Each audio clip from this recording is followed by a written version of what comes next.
Hello friends, నేను మీ Ahmed Pasha. Welcome to the media report. Andhra Pradesh home minister అయినటువంటి వంగలపూడి అనిత గారు జగన్మోహన్ రెడ్డి గారి గురించి ఎంత నోటికొస్తే అంత పెద్ద మాట అనేస్తున్నది.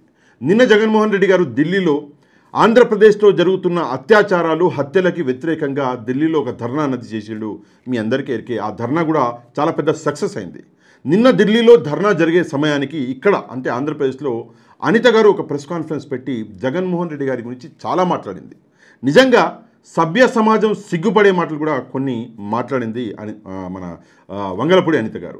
ఒక మహిళ అయి ఉండి ఆమె అనకూడని మాటలు కూడా అన్నది. ఫర్ ఎగ్జాంపుల్ ఏంటంటే జగన్మోహన్ రెడ్డి గారిని తుగులక్ రెడ్డి అని చెప్పేసి ఒక పదం కూడా వాడడం జరిగింది. ఇంకా చాలా చెప్పింది. మనం వద్దాం పాయింట్ టు పాయింట్. తప్పకుండా ఈరోజు మన గౌరవనీయురాలు హోమ్ మినిస్టర్ అయినటువంటి అనిత గారికి తప్పకుండా ప్రతి మాటకి సమాధానం గట్టిగానే ఇద్దాం ఈరోజు. నిన్న కాకుండా ఈరోజు కూడా అనిత గారు నిండు అసెంబ్లీలో నిలబడి జగన్మోహన్ రెడ్డి గారి గురించి మళ్ళీ చాలా విషయాలు మాట్లాడడం జరిగింది.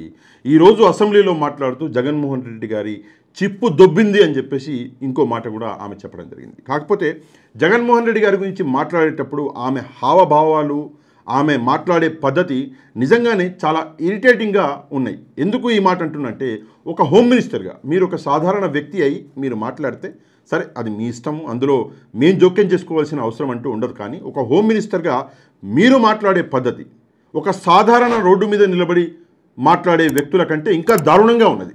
అందువల్లనే ఈ ప్రోగ్రాం చేయవలసిన అవసరం అన్నది ఈరోజు వచ్చింది. సరే, ఏమన్నదామే దానికి సమాధానం ద మీడియా రిపోర్ట్ తరఫున ఏంటి అన్నది ఈరోజు మనం ఒకసారి చూద్దాం. మొదటిగా 151 ఎమ్మెల్యేల మ్యాండేటు నీకిస్తే నువ్వు చేసిన ఎదవ పనులకి డైరెక్ట్గా 11కి దించేశారు ప్రజలు. ఇంకా బుద్ధి రాలేదు ఎట్లా అని చెప్పేసి నిన్న అనిత గారు చెప్పారు. అంటే 151 మంది ఎమ్మెల్యేలు ఉండే నీకు అంత పెద్ద మ్యాండేట్ ఇచ్చారు ప్రజలు, కాకపోతే నువ్వు చేసిన ఎదవ పనులకి 11కు దించేశారు అని చెప్పేసి పాపం బాధపడుతున్నది ఎవరు? అనిత మేడం. నేను ఆమెకు ఓడే విషయం చెప్తే ఏంటంటే, ఈ 11 ఎమ్మెల్యేలు ఏదైతే మొన్న ఎలక్షన్లలో 11 మంది గెలిచారో జగన్మోహన్ రెడ్డి గారికి, మీకు 164 కూటమికి వచ్చిన ఎమ్మెల్యే సీట్లు అవి ఎట్లొచ్చినాయో ప్రతి ఒక్కరికి తెలుసు, ప్రజలందరికీ తెలుసు, నాకు కూడా తెలుసు, మీకు కూడా తెలుసు. నేను ఒక సర్వే నిర్వహిస్తే 54,000 పైచిలకు ప్రజలు ఈ ఓట్లు అంటే మీకు వచ్చిన ఓట్లు అవి ఈవీఎం ట్యాంపరింగ్ ద్వారా వచ్చినాయని చెప్పేసి నేను ఒక్కడిని చెప్పడం కాదు, 54,000 పైచిలకు ప్రజలు చెప్పారు. అట్లా గెలిచారు మీరు. అది ప్రజానికానికి అందరికీ తెలుసు. సరే, మీ లాజికే కరెక్ట్ అనుకుంటే మరి అధికారంలో ఉన్న చంద్రబాబు నాయుడు గారికి 22, 23 సీట్లకి పడేశారు ప్రజలు. మరి అప్పుడు ఆయనకు కూడా బుద్ధి లేనట్టేనా? మీ లాజిక్ ఏంటి నాకు అర్థం కావట్లేదు.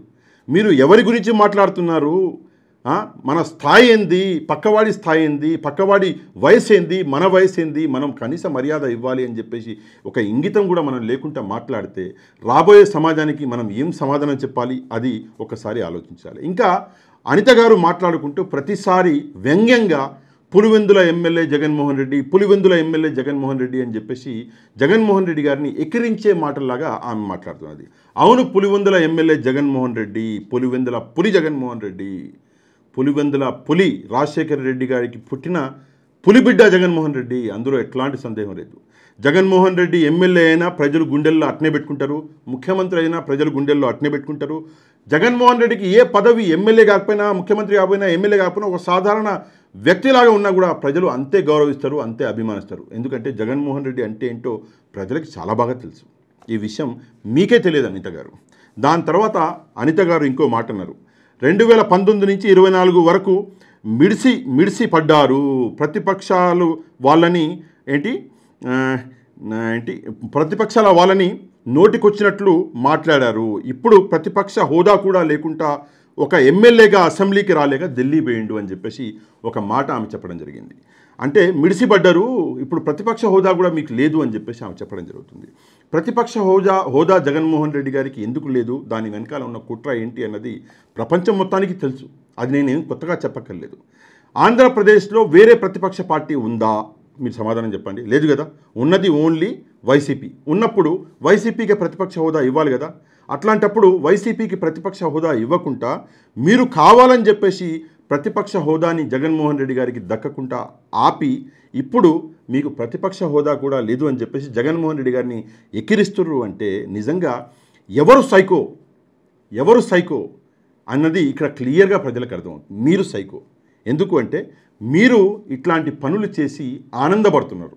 ముందు ఒక వ్యక్తిని పరేషాన్ చేసి ఆ వ్యక్తిని టార్చర్ పెట్టి మీరు ఆనందపడాలి అనుకుంటున్నారు. ఇదే ఒక సైకోకి ఉన్న డెఫినేషన్. ఇది మీరే. నెక్స్ట్ వచ్చేసి జంతర్ మంతర్ దగ్గర ఈ తుగ్లక్ రెడ్డి ఆమె అన్నమాట, జంతర్ మంతర్ దగ్గర ఈ తుగ్లక్ రెడ్డి వెళ్ళి ధర్నా చేయడం చూస్తే జగన్కి మైండ్ పోయింది అనిపిస్తుంది. అంటే జంతర్ మంతర్ అంటే ఢిల్లీలో జంతర్ మంతర్ అనేది, అక్కడికి వెళ్ళి ఈ తుగ్లక్ రెడ్డి అంట జగన్మోహన్ రెడ్డి గారిని తుగ్లక్ రెడ్డి చూస్తే జగన్కి మైండ్ పోయింది అనిపిస్తుంది అని చెప్పేసి ఆమె ఎవరు అనిత గారు ఒక హాస్యం అనుకున్నది. ఆమె ఏమనుకున్నది అంటే ఏముంది నేను జోకులు వేస్తున్నా మీడియా ముందలా అని చెప్పేసి నిన్న అనుకున్నది. కానీ జోకులు వేయడానికి మీ ముందున్నది ఒక సాధారణ వ్యక్తి కాదు జగన్మోహన్ రెడ్డి. కొంచెం జాగ్రత్తగా జోకులు వేయాలనుకున్నా కూడా. దాని తర్వాత రెడ్ బుక్ ఏంటి నిద్రలో కూడా గుర్తుకొస్తుంది జగన్మోహన్ రెడ్డికి అని చెప్పేసి ఇంకో మాట అన్నది ఆమె. రెడ్ బుక్ నిద్రలో కూడా గుర్తు రావడం కాదు మేడం, ఆ రెడ్ బుక్ అని చెప్పేసి మీరు రెడ్ బుక్ రాజ్యాంగాన్ని నడిపి కామన్ ప్రజలు ఎవరైతే సాధారణంగా పొద్దున లేస్తే పనులు చేసుకొని కుటుంబాన్ని పోషించే ప్రజలని మీరు పెడుతున్న బాధల్ని చూసి ఆయన తట్టుకోలేక ఆయన ఢిల్లీ వెళ్ళి ధర్నా చేస్తున్నాడు. ఆయన కోసమో ఆయన కుటుంబం కోసమో కాదు, ఆయన చేసేది ఆంధ్ర రాష్ట్ర ప్రజల కోసము. అది మీరు గుర్తుపెట్టుకోవాలి. ఇంకో విషయము, ఎందుకని చెప్పేసి ఈ అనిత గారు ఇంతలా బాధపడుతున్నారు అంటే ఎవరి కోసము అంటే చంద్రబాబు నాయుడు గారి గుడ్ బుక్స్లోకి రావడానికి. ఆమెకి హోంమంత్రి అయ్యే స్థాయి ఉందా లేదా అన్నది నాకు తెలియదు, నేను కమెంట్ చేయకూడదు. కానీ హోంమంత్రిని చేసిన చంద్రబాబు నాయుడు గారు ఎవరైతే ఉన్నారో ఆయన గుడ్ బుక్స్లోకి రావడానికి గురుభక్తి అంటారు దీన్ని. ఆ గురుభక్తి వల్ల కావాలని చెప్పేసి ఈమె జగన్మోహన్ రెడ్డి గారిని మాటి మాటికి పోక్ చేస్తున్నది. కాకపోతే కొంచెం జాగ్రత్త మేడం, జగన్మోహన్ రెడ్డి ఒక మామూలు వ్యక్తి కాదు, మీకు రాబోయే రోజుల్లో అర్థమవుతుంది. నెక్స్ట్ చూసుకుంటే 15,000 కోట్ల మంచి వార్త విన్నాము. ఓకే నిన్న బడ్జెట్లో 15,000 కోట్ల మంచి వార్త అన్నది విన్నాము. పెట్టుబడి తేవటం రాదు కానీ ఢిల్లీకి వెళ్ళి డ్రామా చేస్తున్నారు అని చెప్పేసి జగన్మోహన్ రెడ్డి గారిని ఆమె వెక్కిరించడం జరిగింది. పెట్టుబడులు తేవడం రాదు కానీ అని చెప్పేసి మీరు అంటున్నారు కదా, అసలు 15,000 కోట్ల రూపాయలు ఏదైతే సెంట్రల్ గవర్నమెంట్ మనకి ఇస్తానని చెప్పేసి చెప్పిందో ఆ 15,000 కోట్ల రూపాయల గురించి మీకు అవగాహన ఉందా? ఆ 15,000 కోట్ల రూపాయలు గ్రాంటా అప్పు అని చెప్పేసి ఆడ క్లియర్గా నిర్మలా సీతారామన్ గారు చెప్పారు. అప్పు అయినప్పుడు అది ప్రభుత్వం సెంట్రల్ గవర్నమెంట్ ఇచ్చినట్లు ఎట్లవుతుంది? సెంట్రల్ గవర్నమెంట్ మధ్యలో ఉండి వరల్డ్ బ్యాంకు లేదా వేరే ఏజెన్సీ ద్వారా ఆంధ్ర రాష్ట్రానికి 15,000 కోట్ల రూపాయలు అప్పు ఇప్పిస్తుంది అంతే. ఆ అప్పు 30 సంవత్సరాల తర్వాత మళ్ళీ తిరిగి కట్టేసేయాలి. అట్లా కట్టే అప్పు మరి 30 సంవత్సరాల దాకా ఏం చేయాలి అంటే 30 సంవత్సరాల దాకా వడ్డీ కట్టాలి. అట్లాంటి అప్పు మీరేదో పోయి ఫ్రీగా తీసుకొచ్చినట్టు మీరు చెప్పడం దేనికి? జగన్మోహన్ రెడ్డి గారు తీసుకురాలేదా? అవును, జగన్మోహన్ రెడ్డి గారు తీసుకురాలేదు. ఎందుకు తీసుకురాలేదు? వడ్డీలు కట్టే అవసరం మనకు వద్దు అని చెప్పేసి తీసుకురాలేదు. నేను తీసుకొచ్చి ఇక్కడ ఖర్చులు పెట్టుకొని వడ్డీలు కట్టుకుంటా కూర్చుంటే 30 ఏళ్ళు రాష్ట్రానికి వచ్చేది తక్కువ ఉంటుంది, పోయేది ఎక్కువ ఉంటుంది అని చెప్పేసి వడ్డీలు కట్టడం ఇష్టం లేక ఆయన తీసుకురాలేదు. అందులో చెడేముంది? తీసుకురావాలి అంటే ఒక్క ఫోన్ కాల్ జగన్మోహన్ రెడ్డి గారు, ఒక్క ఫోన్ కాల్. ఎందుకంటే బీజేపీ ప్రభుత్వానికి మీరు చేసిన మంచి కంటే జగన్మోహన్ రెడ్డి గారు చేసిన మంచి చాలా ఎక్కువ. అన్ని బిల్లులు మ్యాక్సిమం అన్ని బిల్లులకి పార్లమెంట్లో జగన్మోహన్ రెడ్డి గారు, అటు రాజ్యసభలో ఇటు లోక్సభలో జగన్మోహన్ రెడ్డి గారు బీజేపీకి మద్దతు తెలిపిండు. అట్లాంటిది ఒక్క ఫోన్ కాల్ చేసి ఉంటే జగన్మోహన్ రెడ్డి గారి కాళ్ళ దగ్గర తీసుకొచ్చి పెట్టేవాళ్ళు డబ్బులు. కానీ ఆయన ఎప్పుడు వడ్డీకి డబ్బులు తీసుకోవడానికి ఆయన ఒప్పుకోలేదు, అందుకే ఆయన తీసుకురాలేదు. అది జగన్మోహన్ రెడ్డి గారికి చంద్రబాబు నాయుడు గారికి ఉన్న తేడా. ఇక్కడ చూసుకుంటే 36 కాదు అన్నీ నేను చెబుతున్నాను, ఈ 36 మందికి వైసీపీకి సంబంధం ఏంటి అని చెప్పేసి ఈమె ఒక మాట అన్నది. అంటే 36 కాదు 4 అని నేను చెప్తున్నాను. అంటే 36 మంది చనిపోయారు అని చెప్పేసి జగన్మోహన్ రెడ్డి గారు నిన్న ధర్నా చేసిండు. 36 మంది కాదు 4. ఆ 4 కూడా ఎఫ్ఐఆర్లు అయినాయి. ఆ 4లో కూడా 3 టీడీపీ వాళ్ళే ఉన్నారు, ఓన్లీ ఒకలే వైసీపీ వాళ్ళు చనిపోయారు అని చెప్పేసి ఈమె ఎవరు వంగలపూడి అనిత గారు చెప్తున్నారు. నేను మేడంకు ఓ విషయం చెప్తా. ఏంటంటే మేడం, నిన్న జగన్మోహన్ రెడ్డి గారు ఆ ధర్నాలో అన్ని ఆధారాలు చూపించడం జరిగింది. అన్ని ఆధారాలు వీడియో ప్రూఫ్లతో సహా మంచిగా ఒక ఎగ్జిబిషన్ పెట్టిండు. మీరు ఒక్కసారి నిన్న వెళ్తే అయిపోవు. సరే మీరు వెళ్ళలేదు కదా, ఒక్కసారి జగన్మోహన్ రెడ్డి గారికి ఒక రిక్వెస్ట్ పెట్టండి, అవి మాకు పంపించండి అని చెప్పేసి చెప్పండి. తప్పకుండా జగన్మోహన్ రెడ్డి గారు మిమ్మల్ని మీకు మీకు ఆ ఆధారాలన్నీ పంపిస్తారు. ఒకసారి మీరు హోమ్ మినిస్టర్గా చూడండి. ఎందుకంటే ఒక హోమ్ మినిస్టర్ అయి ఉండి ఆంధ్రప్రదేశ్లో లా అండ్ ఆర్డర్ సిచ్యువేషన్ ఏంటో అది మీకు అర్థం కావట్లేదు అంటే నిజంగా అది మీ చేతగానితనమో లేదంటే మీరు కావాలని చెప్పేసి కళ్ళు మూసుకున్నారో అది నాకు అర్థం కావట్లేదు. ఒక్కసారి చూసుకోండి. ఎందుకు అంటే ఎప్పుడు జరగని అత్యాచారాలు ఆడవాళ్ళ మీద జరుగుతున్నాయి, ఎప్పుడు జరగని మర్డర్లు ఆడవాళ్ళ మీద జరుగుతున్నాయి. లా అండ్ ఆర్డర్ సిచ్యువేషన్ అసలు పోలీసు వాళ్ళు ఉన్నారా రాష్ట్రంలో లేరా అన్న సిచ్యువేషన్ అనేది ఆంధ్ర రాష్ట్రంలో ఉన్నది. చిన్న చిన్న పిల్లలు 5-6 నెలల పాప, చిన్న పాప, మనం ఎత్తుకొని తిరిగే పాప విజయనగరంలో పరిస్థితి ఏంది? సిగ్గుతోటి తలదించుకోవాలి. దీని బాధ్యత ఎవరు తీసుకోవాలి? ప్రభుత్వమే తీసుకోవాలి. వేరే ఎవరు ఎందుకు తీసుకుంటారు? ఓట్లేసి గెలిపించింది మిమ్మల్ని కాబట్టి మీరే తీసుకోవాలి. 9 సంవత్సరాల ఒక పాపని రేప్ చేసి తీసుకెళ్ళి బండగట్టి కృష్ణానదిలో పడేస్తే ఆ శవాన్ని మాకు ఇవ్వండి అయ్యా, మా పాప శవాన్ని ఇస్తే మేము అంత్యక్రియలు చేసుకుంటామని తల్లిదండ్రులు బోరున ఏడుస్తుంటే ఎప్పుడు జూలై 7వ తారీఖు జరిగింది సంఘటన. ఈరోజు ఏంటి? జూలై 25. ఈ రోజు వరకు కూడా మీరు కనీసం శవాన్ని కూడా వెతకలేకపోయారు అంటే ఇది వైఫల్యం కాకుంటే ఇంకేంటి? ఇంకో మాట అన్నది మేడం వంగలపూడి అనిత గారు. ఏంటి అంటే ఆంధ్రాలో ధర్నా చేస్తే తంతారు, ఆడవాళ్ళు వచ్చి తంతారు అని చెప్పేసి వంగలపూడి అనిత గారు చెప్పారు. ఆంధ్రాలో ధర్నా చేయడానికి జగన్మోహన్ రెడ్డి గారు రెడీ. కానీ విషయం ఏంటంటే ఆంధ్రాలో పట్టించుకునే వాళ్ళు ఎవరు? అధికారులు నిద్రపోతున్నారు. పోలీసు వాళ్ళు ఉన్నారా లేదా తెలియదు. ఉన్న ప్రభుత్వమా కావాలని చెప్పేసి ఇంకా సపోర్ట్ చేస్తుంది ఇట్లాంటి వ్యక్తుల్ని. అట్లాంటప్పుడు ఆంధ్రప్రదేశ్లో ధర్నా చేస్తే వచ్చేదే ఉంటుంది. అందుకే ప్రపంచానికి తెలవాలి అని చెప్పేసి ఢిల్లీకి పోయిండు. ఢిల్లీలో దేశంలోని అన్ని టాప్ మోస్ట్ పార్టీలన్నీ వాళ్ళ రిప్రజెంటేటివ్ని లేదా వాళ్ళ పార్టీ హెడ్లు అక్కడికి వచ్చారు. మొత్తం చూసి నిజంగా వాళ్ళు చూసి పరేషాన్ అయిపోయారు. అరే ఏంది సంఘటనలు? మన దేశంలో మణిపూర్ కంటే మించిపోతున్నాయి ఈ సంఘటనలు ఆంధ్రప్రదేశ్లో అని చెప్పేసి ఆశ్చర్యపోయారు. మనం చూసినాము ఉత్తరప్రదేశ్ అఖిలేష్ యాదవ్ గారు, సమాజ్వాదీ పార్టీ చీఫ్ అయినటువంటి అఖిలేష్ యాదవ్ గారు వచ్చి ఆయన మాట్లాడాడు. ఏంటిది మన ఆంధ్రప్రదేశ్లో జరుగుతుందా ఇది అని చెప్పేసి, మణిపూర్ కంటే దారుణంగా ఉన్నాయి అని చెప్పేసి అంతలా వాళ్ళు ఆశ్చర్యపోతున్నారు ఈ సంఘటనలు ఆంధ్రప్రదేశ్లో జరుగుతున్నాయని. కాకపోతే ఇంకో మాట అన్నది ఎవరు? వంగలపూడి అనిత గారు. కన్న తల్లి చెల్లి కన్నా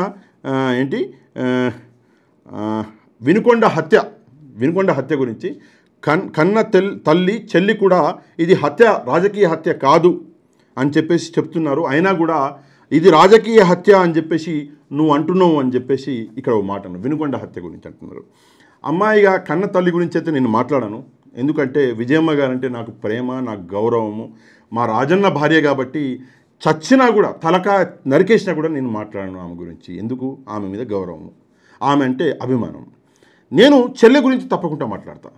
చెల్లె గురించి మాట్లాడాలి అంటే ఆ అన్న చెల్లెల మధ్యలో చిచ్చు పెట్టి చెల్లెకి ఉన్న వీక్నెస్లు ఇన్ ద సెన్స్ ఆమెకి అధికారము అంటే వీక్నెస్ ఉంది, ఆమెకి పదవులు అంటే వీక్నెస్, ఆమెకి డబ్బు అంటే వీక్నెస్ అని చెప్పేసి కనిపెట్టి ఆ చెల్లెని తీసుకొచ్చి తోడుగా పెట్టుకొని జగన్మోహన్ రెడ్డి గారికి వ్యతిరేకంగా మాట్లాడిస్తున్నది ఎవరు అన్నది ప్రపంచం మొత్తానికి తెలుసు. వంగలపూడి అనిత గారికి మాత్రం తెలియదు. ఇది పరిస్థితి. రేపు పొద్దున్న వినుకొండ సంఘటన కాదు, విజయనగరంలో 6 సంవత్సరాల బాలిక మీద, చిన్న పిల్ల మీద, చిన్న పాప, ఒత్తుకొని తిరిగే పాప మీద జరిగిన సంఘటన కూడా అసలు జరగలేదే అంటది ఆ చెల్లె. 9 సంవత్సరాల చిన్నారిని రేప్ చేసి పడేస్తే శవం దొరకలేదు అంటే అసలు రేపే జరగలేదు అంటది ఆ చెల్లె. మీరు ఎట్లా చెప్తే అట్లా వింటున్నదమ్మా. అంతేకాని తల్లి చెల్లె గురించి మీరు మాట్లాడక్కర్లేదు. ఇక నేను రిలేటివ్స్ గురించి మాట్లాడాలి అంటే నేను ఎన్టీ రామారావు గారి గురించి మాట్లాడాలి. ఎన్టీ రామారావు గారు వెన్నుపోటు అని గూగుల్లో మీరు ఖాళీగా ఉన్నప్పుడు, మీరు కారులో పోయేటప్పుడు గూగుల్ ఓపెన్ చేసి వెన్నుపోటు అని మీరు కొట్టండి.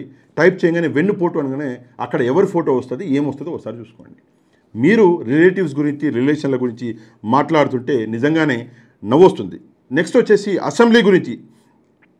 అసెంబ్లీ ఎగ్గొట్టడానికి ఢిల్లీ వెళ్ళారు అని చెప్పేసి వంగలపూడి అనిత గారు ఇంకో మాట అన్నారు. అసెంబ్లీ ఎగ్గొట్టడానికి ఢిల్లీ వెళ్ళడం కాదు, ఢిల్లీ వెళ్ళింది రాష్ట్రాన్ని కాపాడుకోవడానికి, రాష్ట్ర ప్రజల్ని కాపాడుకోవడానికి. ఇక్కడ రాష్ట్రపతి పాలన పెట్టండి లేకపోతే రాష్ట్రం నాశనం అయిపోద్ది ఆంధ్రప్రదేశ్ అని చెప్పేసి చెప్పడానికి అసెంబ్లీ వెళ్ళిండు ఢిల్లీ వెళ్ళిండు. ఆయన ఢిల్లీ వెళ్ళిన ఆ పని అన్నది మొత్తం పూర్తి చేసుకొని మళ్ళీ వచ్చిండు. నిజంగా ఈరోజు చంద్రబాబు నాయుడు గారు ఒక టెన్షన్లో ఏం చేసిండు అంటే, నిన్న జగన్మోహన్ రెడ్డి గారు అక్కడ ఢిల్లీలో ఆయన ఒక ఈ జరిగిన సంఘటనల గురించి మొత్తం ఒక వీడియోలు ప్లే చేసి అపోజిషన్ పార్టీలో వాళ్ళందరికీ చెప్తే చంద్రబాబు నాయుడు గారికి ఒక భయం అన్నది మనసులో పుట్టుకొచ్చి ఈరోజు అసెంబ్లీలో ఆయన 2019 నుంచి 24 వరకు ఈ సంఘటనలు జరిగినాయని చెప్పేసి ఆయన కూడా ఒక వీడియో అనేది ప్లే చేయడానికి ప్రయత్నించాడు. కాకపోతే ఆ వీడియో ఒక్కసారి చంద్రబాబు నాయుడు గారే చూసుకోవాలి.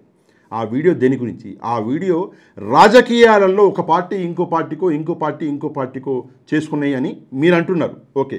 కానీ రాజకీయాలలో ఒక పార్టీ కావాలని చెప్పేసి ఓటు వేయని ప్రజల్ని టార్గెట్ చేసిందా ఎప్పుడన్నా? ఇంతవరకు భారతదేశ చరిత్రలో ఎప్పుడైనా అయిందా? ఇది మొదటిసారి ఆంధ్రప్రదేశ్లో జరుగుతుంది. మాకు ఓటు వేయలేదు అని చెప్పేసి ఆ కోపంతో మీరు ఇంతలా దిగజారి ఈరోజు కేసులే కట్టట్లేదు. మీరేమన్నారు అంటే ప్రతి సంఘటనకి, ఇంకో మాట అన్నది వంగలపూడి అనిత గారు, ప్రతి సంఘటనకి ఎఫ్ఐఆర్ చేశాము, నీ హయాంలో ఇప్పటికీ నిందితులు దొరకని కేసులు ఎన్నో ఉన్నాయి అని చెప్పేసి వంగలపూడి అనిత గారు అంటున్నారు.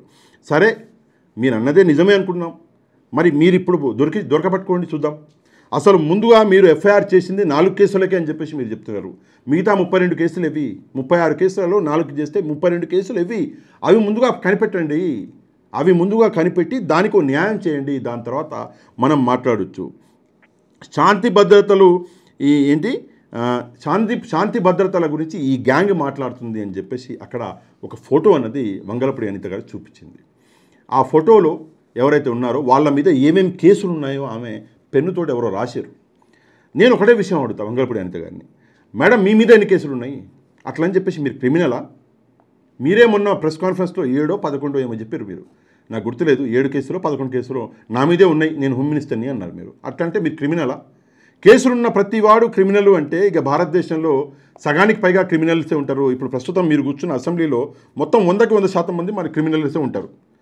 కేసు పెట్టి ఇప్పుడు పోత ఎవడి మీదో ఒకడు కేసు, ఇప్పుడు నా మీద ఓ 10 మంది కేసులు పెడితే ఆ 10 కేసులలో నేను దోషినే అయిపోతానా? కేసులు ఉన్నవాడు దోష, లేదంటే ఆ క్రైమ్ అన్నది కోర్టు వాడికి శిక్ష వేస్తే వాడు దోష? ఇది కూడా మినిమం కామన్ సెన్స్ అన్నది ప్రతి వ్యక్తికి ఉండాలి. హోమ్ మినిస్టర్కి అయితే ఇంకా ఈ కామన్ సెన్స్ అన్నది ఉండాలి.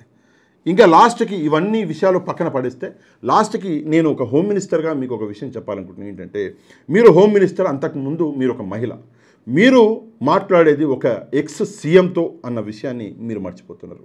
మీరు మాట్లాడేది ఒక పార్టీ చీఫ్తో అన్న విషయాన్ని మీరు మర్చిపోతున్నారు. మీరు మాట్లాడేది ఆయన చిటికేస్తే ఎవరినైనా పట్టుకపోయి మినిస్టర్ని, రాజ్యసభ మెంబర్ని లేదా పార్లమెంట్కి, లోక్సభకి పంపించే అంత కెపాసిటీ ఉన్న ఒక లీడర్ తోటి మీరు మాట్లాడుతున్నారు అన్న విషయాన్ని మీరు మర్చిపోతున్నారు. మీలాగా ఒక సామాన్య కార్యకర్తని చేయి పట్టుకొచ్చి మినిస్టర్లు చేసిన ఘనత ఉన్నది జగన్మోహన్ రెడ్డి గారు. అట్లాంటి వ్యక్తిని పట్టుకొని మీరు నోటికి వచ్చినట్లు ఆయన గురించి మాట్లాడుతున్నారు. కాకపోతే ఎందుకు మాట్లాడుతున్నారు అన్న విషయం మాకు తెలుసు. ఇందాకే నేను చెప్పిన, మీరు మాట్లాడేది మీ గురుభక్తితోటి. చంద్రబాబు నాయుడు గారి గుడ్ బుక్స్కి మీరు రావాలి, ఆయన మీ వైపు చూడాలి, అరే భలే మాట్లాడుతుంది అని చెప్పేసి అనుకోవాలని చెప్పేసి మీరు ఇంతలా మాట్లాడుతున్నారు. కానీ రేపొద్దున అదే బెడిచి కొట్టే ఛాన్స్ కూడా ఉన్నది. అందుకే కొంచెం జాగ్రత్తగా మాట్లాడండి. రాజకీయాలలో నిబద్ధత, పని చేయడం అన్నది ఇంపార్టెంట్. కానీ మాట్లాడమే ఉంది, ఎవడైనా మాట్లాడతాడు. అట్లని చెప్పేసి వాళ్ళు మాట్లాడలేదా, అప్పుడు నువ్వేం చెప్పలేదే అంటే, మరి వాళ్ళు మాట్లాడిన మాటలకే ప్రజలు 11 సీట్లు ఇస్తే మళ్ళీ మీరు కూడా అదే తప్పు చేస్తే రేపొద్దున ప్రజలు మరి మీకెన్ని సీట్లు ఇవ్వాలి? 1 సీటేనా? వాళ్ళు చేసిన తప్పనప్పుడు మీరు కూడా అదే తప్పు చేస్తున్నారుగా. మరి వాళ్ళకి మీకు ఉన్న డిఫరెన్స్ ఏంది? వాళ్ళు తప్పు చేసిరా లేదా అన్నది ప్రజలకు తెలుసు, ప్రజల మనసులో ఉంది.